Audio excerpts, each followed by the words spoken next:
Bonjour tout le monde, 12e et dernier travaux de l'Église selon moi. Alors, prendre acte que nous vivons dans une société de loisirs. Qu'est-ce que je veux dire par là?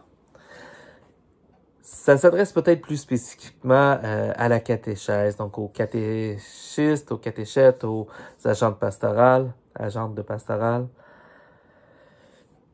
On peut plus prendre les gens comme un public captif comme on l'a fait trop longtemps. C'est-à-dire croire que peu importe ce que nous proposons, les gens vont se déplacer parce que c'est nous qui détenons l'accès à la première communion, à la confirmation. Il faut être capable de rendre les choses aussi plaisantes que possible. C'est à nous de réussir à trouver des agendas qui nous permettent de s'insérer dans l'agenda de ces familles-là. On est passé, le thème officiel, c'était prendre acte que nous vivons dans une société de loisirs.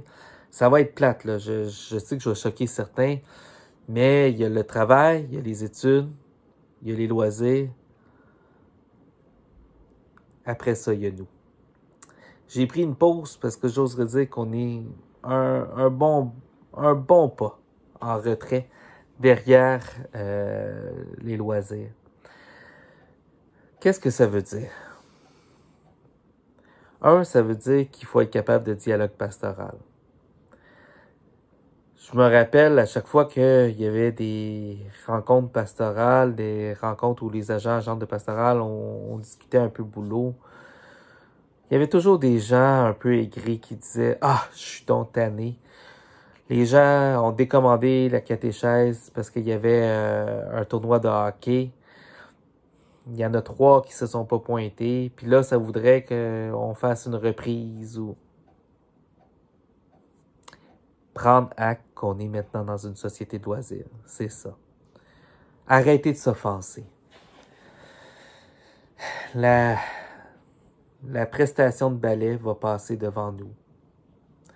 Le concert de saxophone va passer devant nous. Certaines pratiques de soccer, de football ou de danse acrobatique va passer devant nous. Et il faut l'accepter. Peut-être que c'est moi, on devrait pas accepter ça. Peut-être. Moi, ce que je vois, c'est que les gens qui s'offensent de ça, ils sont toujours frustrés. Parce que c'est un fait. C'est un fait de société. Et même nos familles croyantes, ils veulent mettre du sport dans la vie de leur enfant. Alors, eux aussi conjuguent avec les horaires. Et la vérité, c'est que, surtout les jeunes parents, on est capable de le savoir. Moi, je regarde, admettons, mes garçons ont fait du judo. À l'automne, ça peut être un horaire. Mais selon la ceinture où il est rendu, selon l'agenda du professeur qui est parfois bénévole au centre communautaire, selon 1001 facteurs, en janvier, ça peut changer. Donc, tu as beau essayer de construire tes horaires, ça ne fonctionne pas comme ça. Donc, de là, il faut être capable d'être créatif, de proposer une multitude de solutions.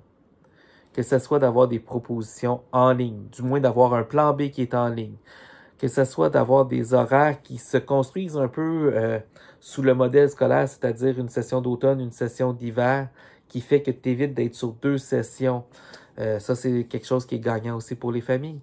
Avoir des formules intensives l'été. Il y a 1001 choses qu'on peut faire pour s'insérer de façon intelligente dans l'agenda des familles. Ça, c'est le premier pas. Le deuxième pas, c'est que logiquement, faut que tu aies rendu ça aussi agréable que n'importe quel de ces loisirs. Et c'est possible.